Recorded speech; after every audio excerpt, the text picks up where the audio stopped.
अगर आपके भी मन में अक्सर बुरे विचार आते हैं, गंदे और अश्लील विचार चलते रहते हैं, तो आपको यह बौद्ध कहानी जरूर सुननी चाहिए। एक गांव में एक जवान लड़का रहता था। वह बहुत परेशान था क्योंकि उसका मन उन्हीं चीजों के बारे में सोचता रहता जिसके बारे में वह नहीं सोचना चाहता था।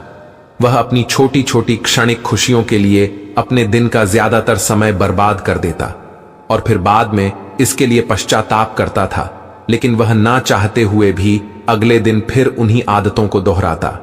वह अपने माता पिता का अकेला लड़का था। माता पिता धीरे धीरे बूढ़े हो रहे थे और वो जवान, लेकिन वो कुछ भी ऐसा नहीं कर पा रहा था जिससे उसके माता पिता को उस पर गर्व हो। वह जानता तो था कि वह अपने समय और जिंदगी के साथ गलत कर रहा है, लेकिन वो बहुत कोशिश करने के बाद भी खुद को बदल नहीं पा रहा था। वह अपनी समस्याओं के बारे में दूसरे बड़े लोगों को बताता था और लोग उसे तरह तरह के सुझाव देते थे, लेकिन फिर भी कुछ भी बदलाव नहीं आ रहा था। अब तो उस लड़के को भी ऐसा लगने लगा था कि उसका बाकी का जीवन ऐसे ही मानसिक बोझ और बुरी आदतों के साथ बीतने वाला है। इसीलिए अब वे बहुत ही उदास और परेशान रहने लगा था। एक दिन ऐसे ही वह अपने विचारों में खोया हुआ अपने गांव के तालाब के किनारे बैठा हुआ था। तभी पीछे से उसका एक मित्र भागता हुआ आया और बड़े उत्साह से उसके कंधे पर हाथ रखकर बोला, मित्र, मुझे तुम्हारी सभी समस्याओं का समाधान मिल गया है। अपने मित्र के मुंह से यह बात सुनकर वो लड़का बहुत खुश हो जाता है और पूछता है, क्या समाधान मिला मेरी समस्याओं का? लड़के के मित्र ने कहा, ध्यान तुम्हारी सभी समस्याओं का समाधान है। लड़के ने कहा, यह ध्यान क्या होता है? मित्र ने कहा, कल हमारे गांव में एक बौद्ध भिक्षु भिक्षाटन के लिए आए थे। गांव के सभी लोग उन बौद्ध भिक्षु से अपनी अपनी समस्याओं का समाधान पूछ रहे थे, तो मैंने सोचा कि मैं भी तुम्हारी समस्या का समाधान पूछ ही लेता हूं। तो मैंने उन बौद्ध भिक्षु से अपने मन को काबू में करने का तरीका पूछा। मेरा प्रश्न सुनकर उन बौद्ध भिक्षु ने ज्यादा तो कुछ नहीं कहा, बस इतना ही कहा कि ध्यान जीवन की सभी समस्याओं का समाधान है।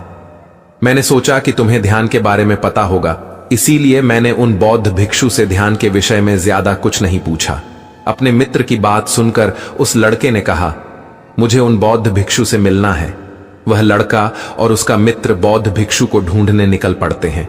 बहुत पूछताछ और खोज मशक्कत के बाद उन्हें वह बौद्ध भिक्षु बगल के एक गांव में एक पेड़ के नीचे ध्यान करते हुए मिलते हैं। वे दोनों उस बौद्ध भिक्षु के पास जाकर बैठ जाते हैं और उनकी आंखें खुलने का इंतजार करते हैं।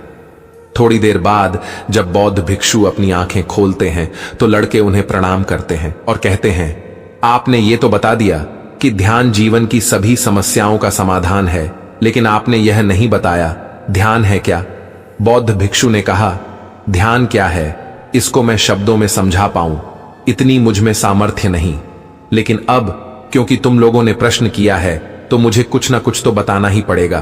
तो सुनो, ध्यान का मतलब है ना कोई प्रश्न, ना कोई उत्तर, ना कोई विचार और ना ही कोई भावना हो। यह एक ऐसी स्थिति है जो हमारी वास्तविकता से हमारा परिचय करवाती है। इस स्थिति में पहुंचकर व्यक्ति के अंदर कोई भी प्रश्न, कोई भी उलझन शेष नहीं रह जाती, क्योंकि उसके सामने सब कुछ स्पष्ट हो जाता है। उसे इस जीवन की व्यस्तता का पूर्णतः आभास हो जाता है। लड़के ने पूछा, लेकिन ध्यान की ऐसी स्थिति को कैसे प्राप्त किया जा सकता है? बौद्ध भिक्षु ने कहा, ध्यान करना बहुत आसान है। क्या तुम्हें बैठना आता है? लड़के ने कहा, हां, मैं बैठ सकता हूं। बौद्ध भिक्षु ने कहा, कितनी देर तक बैठ सकते हो? लड़के ने कहा, ऐसे तो कभी आजमाया नहीं, लेकिन जितनी देर तक चाहूं उतनी देर तक बैठ सकता हूं। बौद्ध भिक्षु ने कहा, रोज 1 घंटा आंख बंद करके सीधा बैठना है। लड़के ने पूछा, कब और कहां बैठना है? बौद्ध भिक्षु ने कहा, कभी भी और कहीं भी, बस जगह शांत और एकांत होनी चाहिए।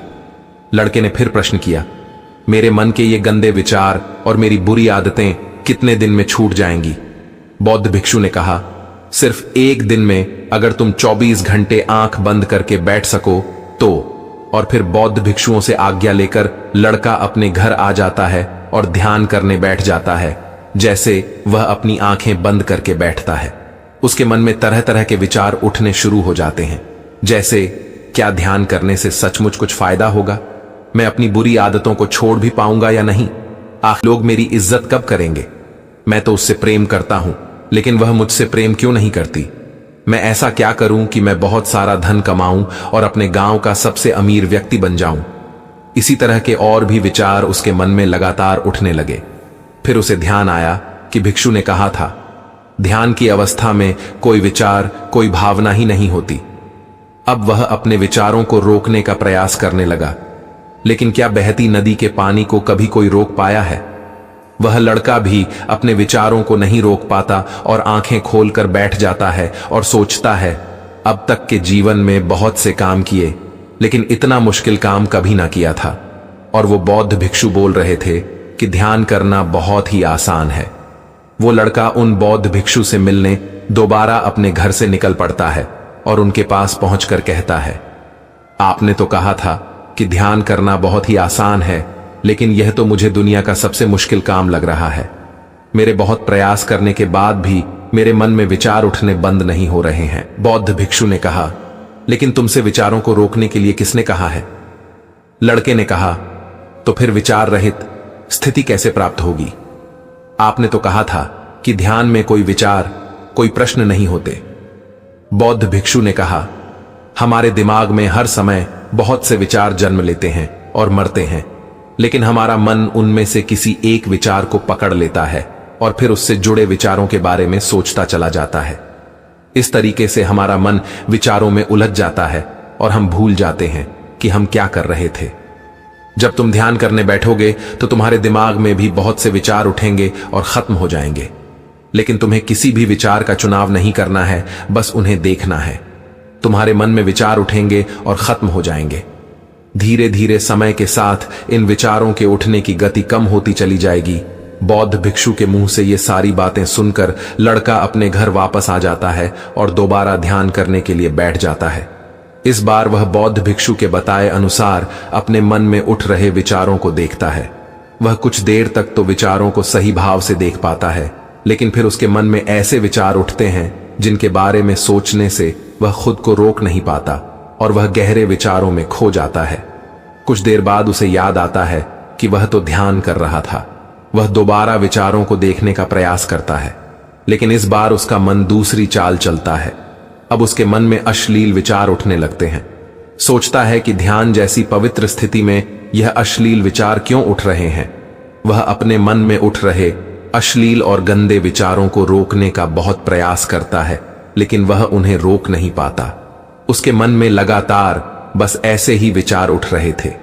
बहुत देर तक प्रयास करने के बाद जब वह लड़का परेशान हो जाता है तो वह ध्यान से उठकर सीधा उन बौद्ध भिक्षु के पास पहुंचता है और कहता है, मैं जब भी अपनी आंखें बंद करके ध्यान करने के लिए बैठता हूं तो मेरे मन में सिर्फ अश्लील और गंदे विचार ही आते हैं। बौद्ध भिक्षु ने कहा, कोई भी विचार अच्छा या बुरा नहीं होता, इसीलिए किसी भी विचार को बुरा समझकर उसे जबरदस्ती दबाने का प्रयास मत करो, क्योंकि हमारे द्वारा विचारों का विरोध ही उन्हें और भी शक्तिशाली बनाता है। इसीलिए किसी भी विचार का दमन करने का प्रयास मत करो, क्योंकि इस मन की प्रकृति ही ऐसी है कि हम इसे जिस चीज के बारे में सोचने से रोकते हैं, ये उसी चीज के बारे में सबसे ज्यादा सोचता है। इसीलिए तुम्हारा विचारों को रोकने का प्रयास व्यर्थ है, और जिन विचारों को तुम गंदे और अश्लील विचार कह रहे हो, वह विचार भी तुम्हारे जीवन का एक हिस्सा है। इंसानी जीवन को आगे बढ़ाने के लिए इन विचारों का उठना भी जरूरी है। एक बात हमेशा याद रखना कि जीवन में हम जिस भी चीज को अस्वीकार करते हैं, हमारा मन उसी चीज में सबसे ज्यादा रस देने लगता है। इसीलिए जीवन की किसी भी सच्चाई को नजरअंदाज करने का प्रयास मत करो। हर चीज को स्वीकारो, तभी तुम उससे मुक्त हो पाओगे। लेकिन इसका मतलब ये नहीं कि तुम हर समय काम वासना के विचारों में ही डूबे रहो। तुम्हें यह समझना होगा कि काम वासना हमारे जीवन का एक छोटा सा हिस्सा मात्र है, पूरा जीवन नहीं। तो जीवन के इस पहलू को भी स्वीकारो और आगे बढ़ो, क्योंकि इस जीवन में इसके आगे भी बहुत कुछ जानने के लिए है। लड़के ने कहा, लेकिन हमारा मन हमारे साथ इतनी चालें क्यों चलता है कि हमारा मन ही हमारा शत्रु है? भिक्षु ने कहा, नहीं, मन हमारा शत्रु नहीं है। ये तो बस उन्हीं चीजों को अनुभव करना चाहता है जिसमें इसे आराम मिले, आनंद आए। इसीलिए जब हम कोई ऐसा काम करते हैं जिसमें शुरू में ही मन को आनंद नहीं मिलता, तो हमारा मन उस काम का विरोध करता है। बौद्ध भिक्षु ने आगे कहा, अगर तुम अपने मन से बुरे विचारों को खत्म करना चाहते हो तो अपनी आदतों को बदलो। आदतों को तुम केवल तभी बदल सकते हो जब तुम्हारा मन तुम्हारे काबू में होगा, और तुम्हारा मन तुम्हारे काबू में तभी आएगा जब तुम खुद को जानोगे, जब तुम स्वयं का अनुभव करोगे, जब तुम ध्यान का अनुभव करोगे। इतना कहकर बौद्ध भिक्षु खड़े हो गए और एक हल्की सी मुस्कान के साथ उस लड़के के सिर पे अपना हाथ रख दिया। इसके बाद उन्होंने अपना भिक्षा पात्र उठाया और वहां से चले गए। उन बौद्ध भिक्षु को जाता हुआ लड़का देखता रहा, लेकिन अब वह बहुत खुश था क्योंकि उसे अपनी समस्याओं का समाधान मिल चुका था। ध्यान के रूप में वह समझ गया था कि उसे हर रोज ध्यान के लिए बैठना है और उसे अपने आते जाते विचारों को देखना है, लेकिन किसी भी विचारों को पकड़ना नहीं है।